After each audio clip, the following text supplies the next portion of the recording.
శ్రీ గురుభ్యో నమః. భగవద్భక్తులందరికీ విశ్వావసునామ సంవత్సర శుభాకాంక్షలు. ఈరోజు శ్రావణ శుక్ల ద్వాదశి, దీన్నే దామోదర ద్వాదశి అంటారు. ఇంకా ఈరోజు బుధవారం విఘ్నేశ్వరుడికి ఎంతో ప్రీతికరమైనది. ఈరోజు విఘ్నేశ్వరునికి ప్రీతికరంగా ఒక చిన్న శ్లోకాన్ని పారాయణం చేస్తే మనకు సకల శుభాలు కలుగుతాయి.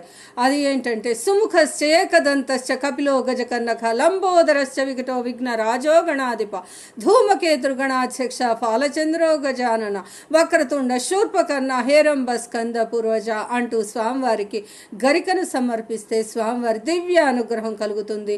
ఇక సౌందర్య లహరిలోని ఒక దివ్యమైన శ్లోకరత్నాన్ని ఇప్పుడు పారాయణం చేసుకుందాం. శివశక్తి కామః క్షితిరధరవి శీతకిరణః స్మరోహంసశ్చక్రః తదనుచ పరామారహరయః అమిహృల్లేఖాభిస్తిస్రుభిరవసా నేషు ఘటితా భజంతే వర్ణాస్తే తవ జననీనామావయవతాం. ఈ శ్లోకరత్నంలో అమ్మవారి దివ్యమైన పంచదశాక్షరి మంత్రములోని వర్ణాలు, బీజాక్షరాల సముదాయముల గురించి తెలియజేస్తుంది. ఇందులో శివుని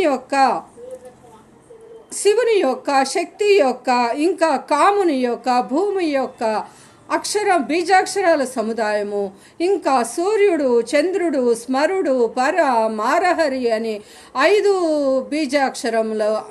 బీజాక్షరములు, ఇంకా మిగిలిన బీజాక్షరాల సముదాయము అన్నీ కలిపి పంచదశాక్షరి మంత్రం అవుతుంది.